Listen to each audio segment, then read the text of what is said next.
Hi guys, so today I'm going to show you how to work into the back loop only of your work. So I'm going to use a different colour so I can demonstrate here.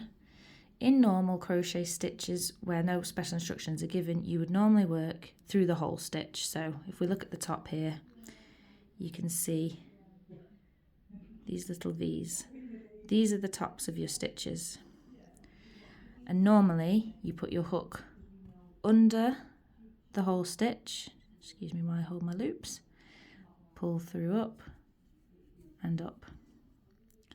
But when we do the back loop only, if this is the front of the work and this is the back loop is the loop that's furthest away from you. So you're going to insert your hook through the middle of that top of the stitch and just through the back loop and then finish your stitch. So can you see the difference here?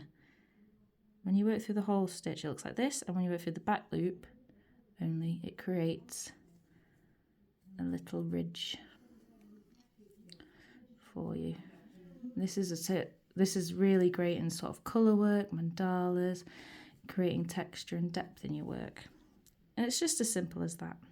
So if I turn around and show you again, your stitches look the same on the top, but the back loop is always referring to the back of the work when it's facing you. So even though I've turned around now, if the pattern told me to work through the back loop again, I'd be working through this loop at the back.